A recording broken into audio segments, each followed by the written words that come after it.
Hello दोस्तों, मैं आशी दिन भर चंद में वाम सबका स्वागत है। आज का मुद्दा है how to heal a betrayal.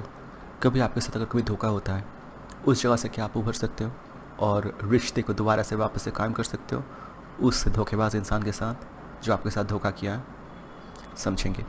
देखो, ये बिट्रेयल, ये धोखा बहुत भारी शब्द है, राइट? बहुत वजन है इसमें और ये बहुत डीप आपको वुंड करता है, बहुत डीप तक आपको जो है तकलीफ पहुंचा कर जाता है, आपको काट के जाता है। It's sharper than disappointment and lingers longer than romantic failure. देखो, ये जो है ना बहुत शार्प है, धारदार, जिसके बताया ये धोखा। और ये शायद आपका दिल टूटना, वो तकलीफ जितना होता है शायद उससे भी ज़्यादा ही हो सकता है। ये धोखा शायद आपको दोस्त से मिले, आपके फैमिली मेम्बर से मिल सकता है, या फिर रोमांटिक पार्टनर, आपका रिलेशन वहाँ पे आपको मिले। क्यों हमें इतना तकलीफ क्यों देता है धोखा? क्योंकि ये वेरी बेसिक फाउंडेशन जो होता है ना, हमारा human foundation which is trust. हम लोग एक दूसरे के साथ जुड़ते हैं विश्वास भरोसे के माध्यम से, ट्रस्ट, फेथ, उसको चकनाचूर करके रखता है। और शायद इसी कारण से ये बिट्रेयल इतना भयंकर एक चीज़ है। आप लोगों को अगर धोखा देते हो, जानबूझ कर समझबूझ कर अगर धोखा देते हो ना, उसके बाद रिश्ता कायम करना एकदम इम्पॉसिबल सा हो जाता है। एग्जाम्पल से समझेंगे। एक पेपर मान लो, ये मेरे पास है, राइट? अभी इस पेपर को आप अच्छे से मोड़ दो, मोड़ने के बाद उसमें एक क्रीज बनाओ, फिर वापस से जो है इसको आप फ्लैटन आउट करो, किसी वजनदार चीज़ के अंदर रखो, किताब के अंदर रखो, बट वो क्रीज जो है आपको हमेशा दिखता रहेगा। वो सिलवटे कभी गायब नहीं होंगे, आप उस सिलवटे को मिटा भी नहीं सकते। बिट्रेयल कुछ ऐसा ही है। एक बार आपको कोई बिट्रेयल किसी से मिल गया ना, और आपका अगर वो चकनाचूर हो गया, आपका विश्वास भरोसा वापस से कायम करना ऑलमोस्ट इम्पॉसिबल होता है। पर क्या हम लोग, can we move past it, can we move beyond it? इसके आगे क्या हम लोग बढ़ के रिश्ते को फिर से दोबारा कायम करने का प्रयास कर सकते हैं? और अगर करेंगे तो कैसे करेंगे? और अगर करते भी हैं तो ये सक्सेस हमें दे सकता है क्या? पूरा समझने का प्रयास करेंगे। देखो, बिट्रेयल जब होता है ना आपके साथ, कोई अगर धोखा होता है, दो पार्टी इन्वॉल्व होता है, राइट? एक तो है धोखेबाज जो धोखा दे रहा है, betrayer, and the one who is betrayed, जो द रेसिपिएंट ऑफ बिट्रेयल। एक तो है धोखेबाज जो धोखा दे रहा है, और एक जो धोखा जिसके साथ होता है। दो पार्टी यहाँ पे इन्वॉल्व होते हैं। रिलेशन को अगर वापस से दोबारा से कायम करने हैं तो दो पार्टी, जैसे कि मैं बताया, इन्वॉल्व होते हैं। एक तो है बिट्रेयर जिसने धोखा दिया, और जो है बिट्रेड जिसने बिट्रे को रिसीव किया। इनमें से पहला जो इंसान है जिसने धोखा दिया, धोखेबाज को, बिट्रेयर, उसको आगे चल के सामने आने हैं। उसको जो है फर्स्ट रिक्वायरमेंट में यहाँ पे क्या होता है जानते हो? उसको कंप्लीट रिस्पॉन्सिबिलिटी लेने होंगे। कंप्लीट तरीके से उसको रिस्पॉन्सिबिलिटी लेना होगा, तब जाके शायद बात बन सकता है। और रिस्पॉन्सिबिलिटी कैसे लेंगे? फुल नॉन डिफेंसिव रिस्पॉन्सिबिलिटी लेना होगा, कंप्लीट तरीके से, आधा अधूरा नहीं। ऐसा बोलने से नहीं चलेगा कि yes but you made me do it, मैं ऐसा किया बट आप मुझे जो है मजबूर किया तब जाके मैं किया, मैं सॉरी, ऐसे बोलने से नहीं चलेगा। या फिर अगर ऐसे बोलते हो, it wasn't that big a deal, आप इतना क्यों एक्ट कर रहे हो, आपको इतना बुरा क्यों लगा, इतना बड़ा बात थोड़ी था, इससे भी नहीं चलेगा। तो क्लियर ऑनेस्ट आपको एक्सेप्टेंस होने चाहिए। वो क्या है? I broke your trust and I am committed to repair it. मैं आपका जो है भरोसा को तोड़ा हूँ, चकनाचूर किया हूँ, और मैं कमिटेड हूँ कंप्लीटली ऑनेस्टली वापस से इसको कायम करने के लिए। मैं तैयार हूँ कुछ भी करने के लिए, कुछ भी मुकाम तक मैं जाने के लिए तैयार हूँ, कुछ भी चुनौती से मैं जो है गुजरने के लिए तैयार हूँ। ये तो है complete honest full non defensive responsibility. जिसने धोखा दिया, जो धोखेबाज है, उसको ये करने होंगे। Because here is the truth, the best apology is in word, it's change of behaviour. जैसे कि बताया, बेस्ट अपॉलॉजी, सॉरी से कुछ बात नहीं बनता है। सॉरी से अगर कुछ बात बनता तो शायद कोर्ट में आप जाके सॉरी बोलते, आपको माफ़ किया करते थे, राइट? बट ऐसा तो होता नहीं है। आई फॉर एन आई, जैसा अपराध वैसा सज़ा होता है, राइट? ना कम ना ज़्यादा।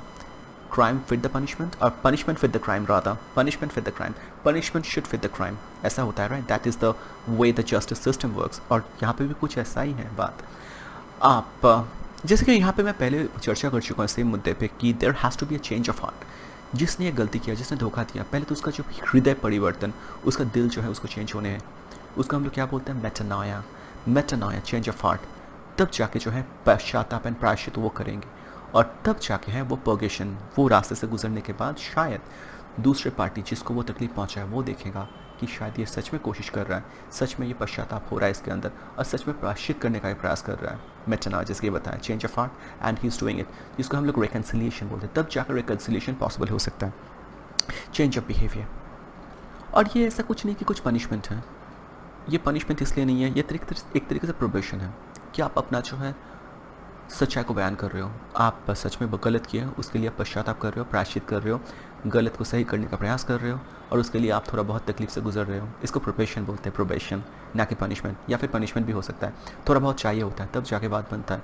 दूसरा पार्टी जिसके साथ आप धोखा किए हो, the recipient of a betrayal, उसका दिल शायद तब जाके थोड़ा सॉफ्टन होता है।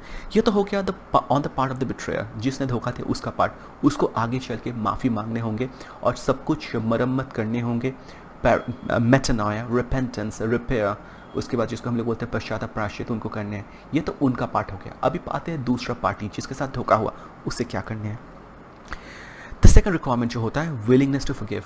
मेरे साथ धोखा हुआ है, अभी मेरे अंदर ये फॉरगिवनेस या फिर ये जो क्षमा करने का इच्छा है क्या, ये सबसे बड़ा प्रश्न है। देखो, आपके साथ अगर कभी कोई ऐसा धोखा करता है, दिल में गहरा चोट पहुंचा के जाता है, आपके वीक पॉइंट के साथ खिलवाड़ करके जाता है, आपके पीठ में कोई छोड़ा भोग के जाता है, उसके बाद वो जितना भी सॉरी बोले, जितना भी तड़पे, जितना भी पश्चाताप कर ले, शायद आप उनको माफ़ नहीं दिल से कर पाओगे।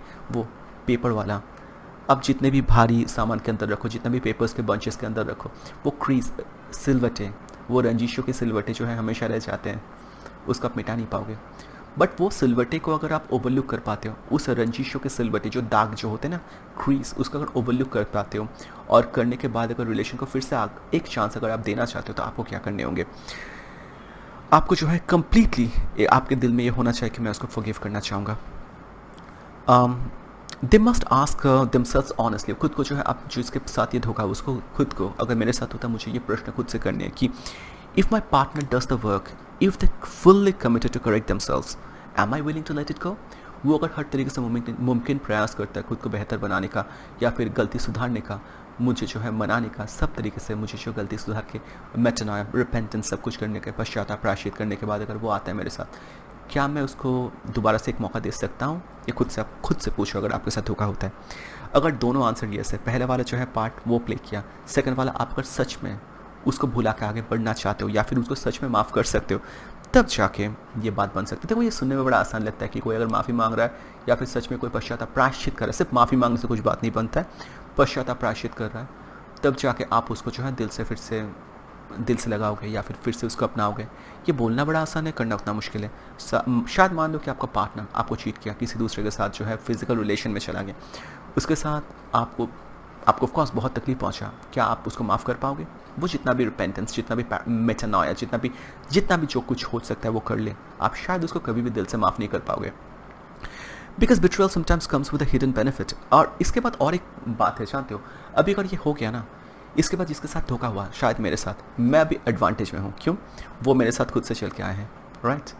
खुद से वो चल के मेरे पास आए हैं, अभी मैं हूँ एडवांटेजेस पोजीशन में, क्योंकि मेरे पास सारा जो गोटी अब मेरे कोर्ट पे है, the ball is in my court. अभी मैं जो है डिक्टेट करूँगा टर्म्स, क्योंकि मैं तुमको वापस से मौका दे रहा हूँ, अब जो होगा मेरे तरीके से होगा। अभी ये एक तरीके से टायरानिकल भी हो सकता है, क्योंकि मेरे पास अभी पावर है। तुम मुझे धोखा देके गए हो, मैं तुमको दोबारा से चांस दे रहा हूँ, बट इसके बाद जो भी कुछ होगा मेरे तरीके से होगा, ना कि तुम्हारे तरीके से।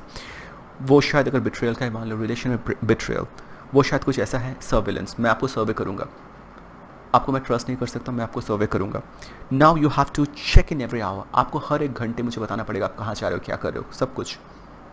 उसके बाद ये हो सकता है कि now I get to go through your phone, अभी आपका मैं फ़ोन चेक करता रहूँगा, क्योंकि आपके ऊपर मेरा भरोसा नहीं है।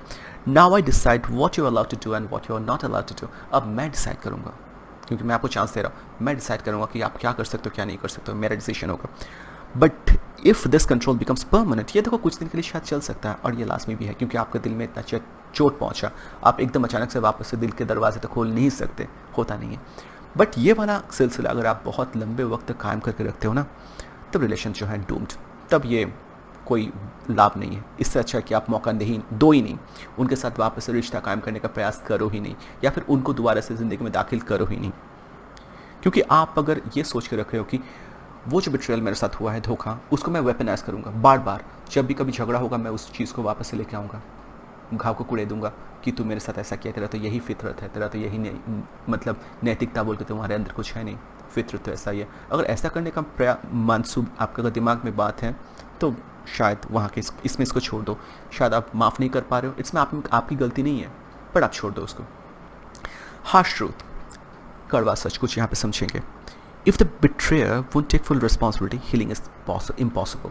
जो बिट्रेयर, धोखेबाज जो होता है ना, वो अगर अपना रिस्पॉन्सिबिलिटी फुल्ली एक्सेप्ट नहीं करता तो हीलिंग जो है, रिश्ता सुधारना पॉसिबल नहीं है.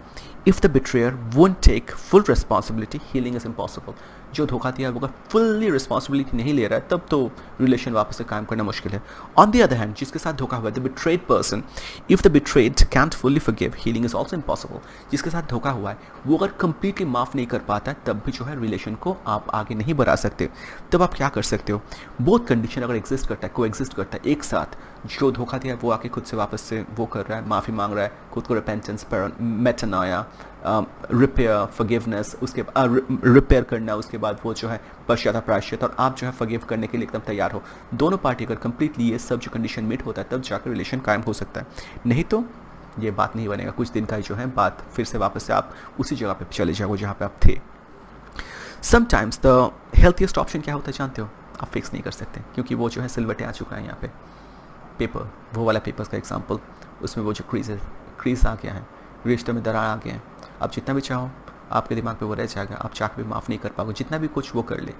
तो वॉक अवे, जाने दो उनको, रिश्ता ख़त्म कर दो. यही सबसे अच्छा बेस्ट ऑप्शन होता है अगर आप वो सब नहीं कर पा रहे हो. देखो बहुत बच्चों वाला फ्रेंडशिप हमारा होता है ना, चाइल्डहुड, बचपन का फ्रेंडशिप. हमारे साथ कुछ गलत धोखा किया है, हम लोग को सॉरी बोलता है, हम लोग माफ़ कर देते हैं, रिलेशन अच्छा हो जाता है वापस से. बट कुछ रिलेशन ऐसा होता है कि कुछ इतना गहरा ज़ख्म होता है ना, जितना भी वो कुछ कर ले बहुत ज़्यादा वजन होता है, रिलेशन उसको सह नहीं पाता है, तो वो रिश्ता आप वापस से कायम नहीं कर पाओगे. तो जाने देना ही बेहतर, बेस्ट ऑप्शन होता है. अभी क्लोजिंग रिफ्लेक्शन कुछ ऐसा है कि healing betrayal is not about erasing the crease in paper. जब बिट्रेयल को हील कर रहे हो ना, इसका मतलब ये नहीं कि वो पेपर का जो क्रीज है, सिलवट है, उसको आप कंप्लीटली मिटा दो. It's about deciding whether the paper is still worth writing your story on. अभी आपको ये डिसाइड करने की उस पेपर में, उस दाग वाले सिलवटे वाले पेपर में आप अपना स्टोरी, अपना कहानी को आगे लिखना चाहते हो कि नहीं, ये प्रश्न खुद को करो. तो बस यही मेरा आज का मुद्दा था. तो बताएगा मेरा कॉन्सेप्ट कैसा लगा, लाइक कमेंट सब्सक्राइब शेयर जरूर कीजिएगा. धन्यवाद.